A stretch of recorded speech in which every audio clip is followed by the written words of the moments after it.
I don't think I want to eat like I used to anymore. Mm, You know, wow. I think I just don't want to do that That's again. awesome. Yeah. That's fantastic. God, I don't know if I, I don't think I, my wildest dreams, I don't think I ever would have expected to hear you say I, that. I mean, it's wild to say this, but like I really like I don't know. I don't. I mean, there's my mind has not fully wrapped itself around that. Yeah. Because like if you give me a weekend alone, I'm still capable of terrorizing my body.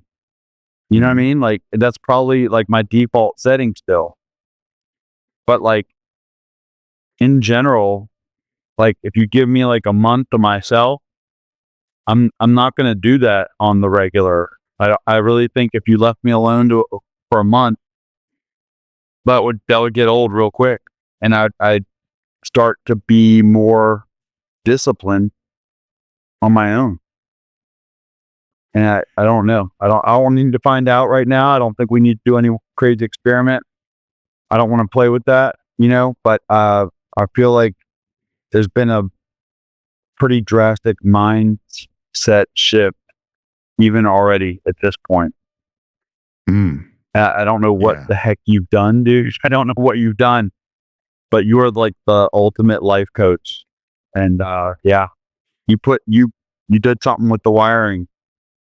You've done something ridiculous. That It's like hypnosis.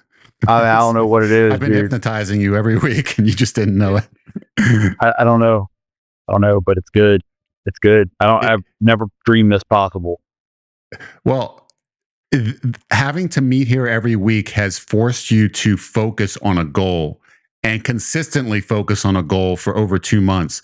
So, since every week it's almost like, you're a big sports fan and you know about scoring touchdowns and you know about scoring field goals. And every single week it's like it's a new game for you. It's like what's it going to be? What's the number going to be? What plays am I going to run to get that number?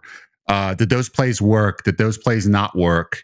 What new plays can I run this week because of my schedule, because of the holidays? It literally has turned into a sporting event for you. I think it's capitalized on everything that you enjoy about life, rolling that in, and the competitive spirit that you have, I think, has been brought out in you. And you literally every week are competing against yourself. And that's a very healthy competition to have. And what you've done is you've associated the behavior with the consequence. So when you had that pizza available and you could have eaten 6 slices and you only ate one, uh, ultimately you were thinking, the thought went through your mind because you've been doing this now for enough weeks, like, if I eat more of this, I mean, it's not going to take that long to eat, but I'm going to have to pay on the other end. Like, there's a consequence to what I'm about to do. Whereas before you were meeting with me and before you had any accountability, what consequence? You didn't think about any consequence. It's just, let's have fun. Let's just eat. Let's eat until I can eat no more. It's there's just no reason not to, because what is the consequence? I'm not weighing myself. I don't care how much I weigh. I don't know how much I weigh. It really doesn't matter. I don't report to anyone. Nobody's taken a vested interest in my health and well being. Doesn't matter. Big deal. I can just do it and not think about it. There are no consequences. Now there are, because every single week you have to pay the piper. You got to step on that scale and you know what happened. You're going to know what happened. You're going to know it was a consequence of whatever you did during that prior 7 days. So you become intentional automatically because you have a goal. And your goal is, the competition you're running with yourself is, I'm going to do better. This week I'm going to lose. This week I'm going to lose. I'm getting closer to the 320s. The 320s are, they're becoming in sight. So I need to really focus on that. Once I get to the 320s, I'm going to feel a certain way. It's going to get me really excited. I'm going to feel accomplished. I'm going to get excited, and because I'm by your side. I'm every single week I see you lose weight. Makes me happy. You know, it makes me happy. It's the camaraderie, it's the excitement, it's the joy that we experience together over you accomplishing this. And it is that spirit of competition and the camaraderie that I mean, it's almost like you've created your own football league here. That's what it feels like.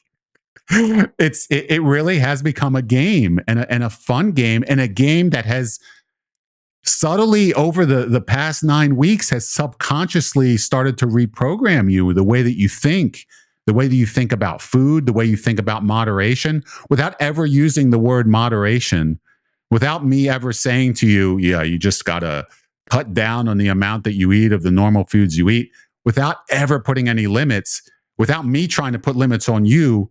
You ended up wanting to put limits on yourself when you saw what the connection was between how much you ate and what you weighed. And you said, well, I can actually have a slice of pizza and get away with it, but I can't have a whole pizza without really ruining things potentially, or at least bringing down the results enough that I'm not going to be a happy man at the end of the week when I weigh in. So you're actually linking the two in your head, and you're saying you're doing a cost benefit analysis is what it is. I mean, your mind always does this with everything. It's like, what's the cost of doing this and versus the benefit? So before you did all of this with me and come here and we meet and we talk and you weigh yourself weekly, there was no cost. Only benefit. The benefit is I'm having fun. The benefit is I'm drowning myself out from stress. I know I don't no longer have to worry about that. Whatever it's going on in my life, I can just focus on this and have a good time.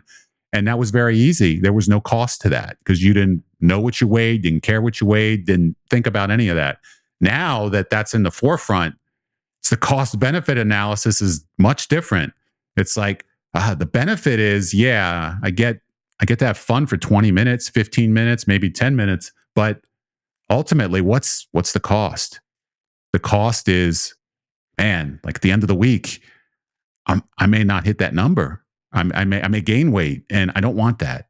I don't want that anymore. I don't want it. Like you're saying, I don't want it. It's coming from you. You're the one that's saying that I don't want this as part of my life. I want to go in a different direction. I want to see that scale go down, not up. I don't even want to see it stay the same. So what's the cost benefit on that? I know that yes, I can have a good time. Yes, I can eat certain foods that most people aren't eating on a diet, but I just have to eat a certain quantity of it, less than I used to eat. I have to make sure that I'm not overindulging. And if I do that throughout the week, I'm going to be fine. And that's really becoming ingrained in you, and it's becoming and it's ultimately it's not giving up the foods you enjoy. It's not throwing them to the side. It's integrating them in the proper way so that you keep going in the right direction. And that really, I think, is motivating you to moderate yourself without you having to make any effort to do so. It's literally you stare at the pizza and you wonder, is it worth going any further than this? And you say, no, it's not.